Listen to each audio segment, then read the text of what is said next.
Hello दोस्तों, आपका स्वागत है आकाश स्टडी पॉइंट में। आज हम बात करने वाले हैं जैनेंद्र कुमार जी के जीवन परिचय के बारे में। सो गाइस, अगर आप हमारे चैनल पर नए हैं तो मैं आपको बता देती हूँ कि गाइस हम इस चैनल पर 11th एंड 12th से रिलेटेड स्टडीज़ को ऑनलाइन शेयर करते हैं। अगर आप बोर्ड एग्जाम्स की तैयारी कर रहे हैं तो आपके लिए ये चैनल बहुत ही ज़्यादा हेल्पफुल रहने वाला है। तो प्लीज़ इस चैनल को सब्सक्राइब कर लीजिएगा, जिससे कि आपको हमारी वीडियोज़ का नोटिफिकेशन सबसे पहले टाइम से मिल जाए। तो चलिए स्टार्ट करते हैं हमारा आज का जीवन परिचय। जैनेंद्र कुमार जी का जन्म 2 जनवरी 1905 में हुआ था। इनका जन्म स्थान था कोड़ियागंज, अलीगढ़ में। सो गाइज, इनके कुछ हाइलाइट्स मैंने यहाँ पर शेयर कर दिए हैं, आप इनको चेक कर लीजिएगा, इनको ध्यानपूर्वक देख लीजिएगा। ये हेल्प करने वाले हैं आपको इनका पूरा जीवन परिचय अच्छे से लिखने के लिए। तो चलिए आगे बढ़ते हैं। सो इनका जीवन परिचय कुछ इस प्रकार है। जैनेंद्र कुमार प्रसिद्ध उपन्यासकार, कथाकार, निबंधकार और विचारक थे।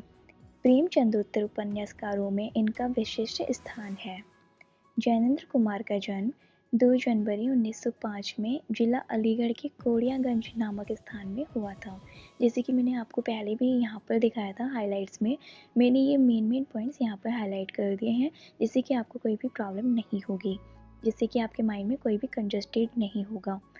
सो गाइज, इनके पिता का नाम श्री प्यारेलाल और माता का नाम श्रीमती रामदेवी था। जैनेंद्र जी के जन्म के 2 वर्ष बाद ही इनके पिता की मृत्यु हो गई, अतः इनकी माता एवं मामा ने इनका पालन पोषण किया। इनकी प्रारंभिक शिक्षा जैन गुरुकुल ऋषि ब्रह्माचार्य आश्रम में, जो कि हस्तिनापुर में है, वहाँ पर हुई थी। इनका नामकरण भी इसी संस्थान में हुआ। आरंभ में इनका नाम आनंदी लाल था। इनका नाम स्टार्टिंग में आनंदी लाल था, किंतु गुरुकुल में अध्ययन के लिए इनका नाम जैनेंद्र कुमार रख दिया गया। इनका स्टार्टिंग में नाम आनंदी लाल था, मगर गुरुकुल में अध्ययन के लिए इनका नाम जैनेंद्र कुमार रख दिया गया। सन 1912 ईस्वी में इन्होंने गुरुकुल को छोड़ दिया। सन 1919 ईस्वी में इन्होंने मैट्रिक की परीक्षा पंजाब से उत्तीर्ण की। इनकी उच्च शिक्षा काशी हिंदू विश्वविद्यालय में हुई। सन 1921 ईस्वी में इन्होंने विश्वविद्यालय की पढ़ाई छोड़ दी और असहयोग आंदोलन में सक्रिय हो गए। सन 1923 ईस्वी में ये नागपुर चले गए और वहाँ राजनीतिक पत्रों में संवाददाता के रूप में कार्य करने लगे। उसी वर्ष इन्हें गिरफ्तार कर लिया गया और 3 माह के बाद छोड़ा गया। इनकी पहली कहानी सन 1928 ईस्वी में खेल शीर्षक से विशाल भारत में प्रकाशित हुई।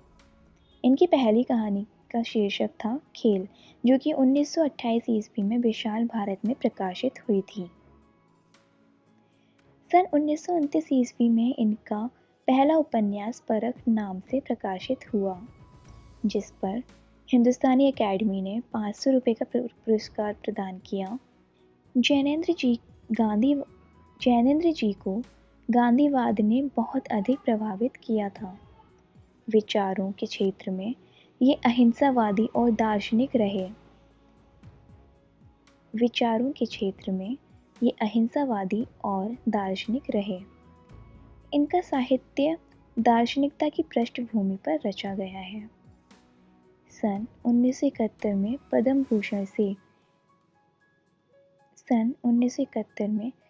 भूषण के सम्मान से सम्मानित किए गए।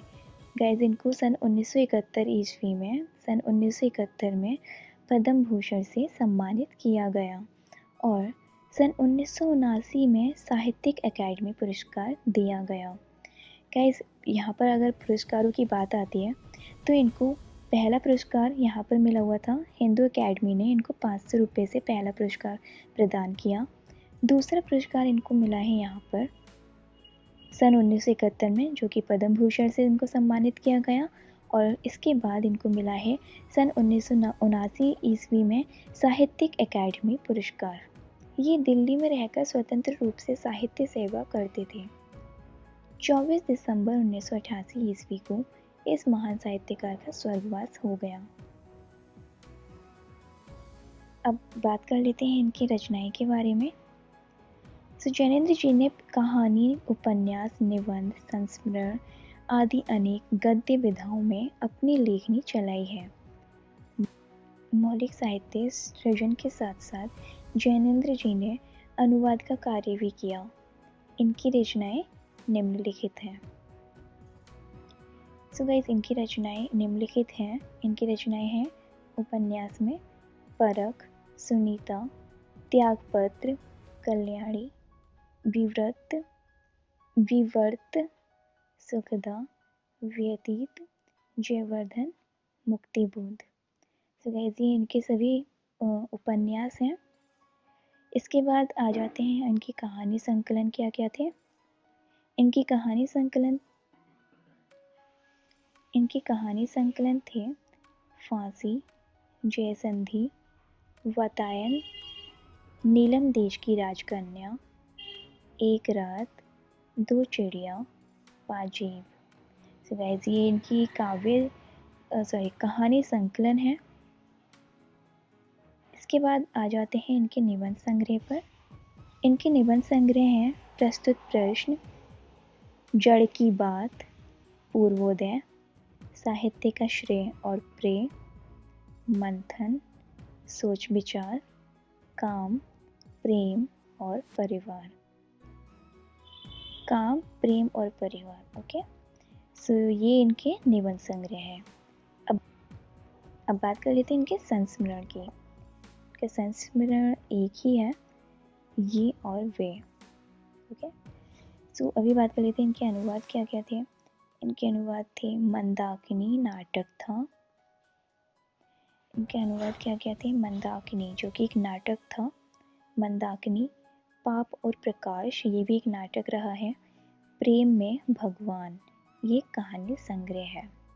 ओके, सो ये सभी रहे इनके निबंध संग्रह, संस्मरण एंड अनुवाद। सो गाइज, आई होप ये आपके लिए बहुत ज़्यादा हेल्पफुल रहा होगा। सो गाइज, आज के लिए बस इतना ही। मैं आशा करती हूँ कि आपको ये अच्छे से समझ में आ गया होगा। मैंने इसमें से जो भी आपको हाइलाइट्स स्टार्टिंग में दिखाए थे, आप उसको अगर अच्छे से ध्यान से पढ़ लेंगे तो आपको अच्छे नंबर मिलने की संभावना है। साथ ही आप इसको पूरे जीवन परिचय को ध्यानपूर्वक पढ़िएगा। आपको अगर ऑनलाइन PDF भी चाहिए तो हमने डिस्क्रिप्शन में इसका PDF लिंक दिया हुआ है, आप उसको डाउनलोड कर सकते हैं और अपनी ऑनलाइन स्टडीज़ कर सकते हैं। और हमारे साथ बने रहने के लिए प्लीज़ हमारे चैनल को सब्सक्राइब करना नहीं भूलिएगा। मिलते हैं अगली वीडियो में।